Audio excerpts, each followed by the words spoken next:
जब ये जो पंजाब में हो रहा है कि दर्जी की दुकान खुली है, कपड़े की दुकान बंद है, इलेक्ट्रिक स्टोर बंद है, इलेक्ट्रिशियन को काम करने की इजाज़त है, सेंट्री का स्टोर बंद है, प्लम्बर को काम करने की इजाज़त है, ये आपको लगता है कि ये कन्फ्यूज़न है?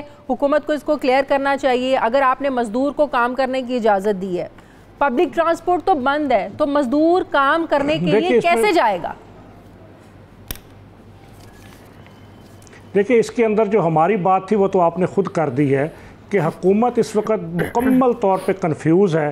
और ये अहम बात ये है कि अगर इस वबा का मुकाबला करना है तो फिर वफाकी हुकूमत को सूबों के साथ और स्टेक होल्डर्स के साथ मिलकर इसके हवाले से एक कौमी नेशनल एक्शन प्लान तश्कील देना होगा।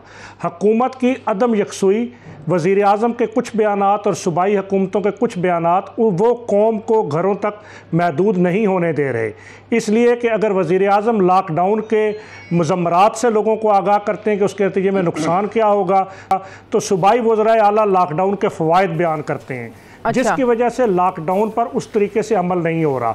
और दूसरी बात ये कि जो कन्फ्यूज़ बयानात हैं कि जिसके नतीजे में, जिसकी आपने खुद ही वजाहत की कि कोई जब तक किसी एक कारोबार को खोलने के लिए उससे मुंसलिक तमाम कारोबार ना खोले जाएं तो वो कारोबार नहीं चल सकता। और दूसरी अहम बात यह कि जब आप कुछ कारोबारों को खोलने के लिए जाते हैं तो फिर अगर वो कुछ कारोबार वो कोरोना को फैलाने का बायस नहीं बनते तो फिर हमारा मुतालबा ये है कि मखसूस औकात कार के साथ, महफूज तरीक़ा कार के साथ और महदूद लोगों के साथ तमाम कारोबारों को काम करने की इजाज़त दे दी जाए। उनकी SOPs के मुताबिक ताजर काम करेंगे ताकि हमारा जो छोटा ताजर है, दिहाड़ीदार ताजर है, जो रोज़ाना कमाता है, उसको दिवालिया होने से बचाया जा सके और उसको उस स्टेज पर जाने से बचाया जा सके जिसके अंदर वो भी मांगने पर मजबूर हो जाए। इसलिए कि अब जो उसकी कैफियत है वो ना अपनी दुकानों के किराए दे सकता है, ना बिजली के बिल दे सकता है, ना अपने मुलाजमीन की तनख्वाहें दे सकता है, यहाँ तक कि वो अपने घरों का निज़ाम भी नहीं चला सकता। और वो सफ़ेद पोश ताजर वो राशन की लाइनों के अंदर भी खड़ा नहीं हो सकता। इसलिए हुकूमत को जहाँ लोगों को कोरोना से बचाना है वहाँ लोगों को भूख से मरने से भी बचाना है।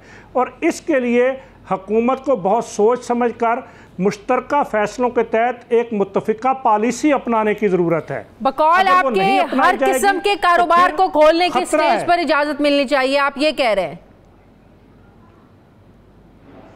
जी, हर किस्म के कारोबार को मखसूस औकात कार उसका तयन कर दिया जाए कि कितने घंटों के लिए कारोबार खोले जाएंगे या किस दिन कौन कौन से कारोबार खोले जाएंगे। इस तरीके का एक शेड्यूल बनाकर एक SOPs तय करके सबको खोलने की इजाज़त दे दी जाए।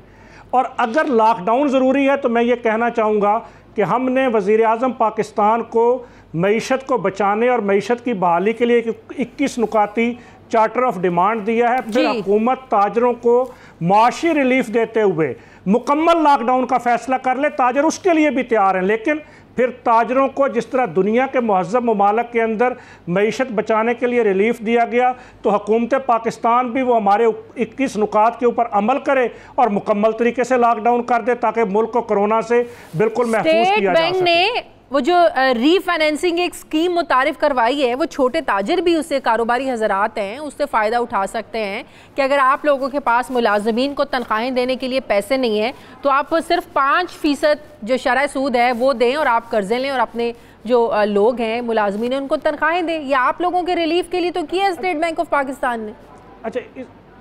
अच्छा, इसके हवाले से मैं सनतों के हवाले से तो ये बहुत अच्छा है। हाँ। लेकिन इसके अंदर छोटे ताजरों के लिए, इसलिए कि छोटे ताजर के पास तो अपने कारोबार की बुनियाद पर वो कर्ज़ा ले सकता है।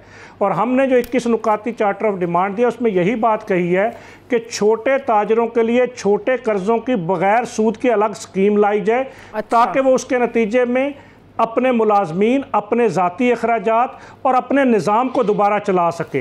ये जो स्कीम स्टेट बैंक ने दी है हम इसका खैर मकदम करते हैं, लेकिन ये सिर्फ सनतों के लिए है, छोटे ताजरों और SME सेक्टर के लिए नहीं है। और दूसरी अहम बात कि 1200 अरब रुपए के रिलीफ पैकेज में 100 अरब रुपया SME सेक्टर के लिए रखा गया, लेकिन अभी तक उसका तरीक़ाकार वाज़े नहीं किया गया कि वो कौन से छोटे ताजरों को मिलेगा और किस तरीक़ाकार के साथ मिलेगा। हमने उसके तरीक़ाकार की पूरी प्रपोजल बना के हुकूमत को दी है।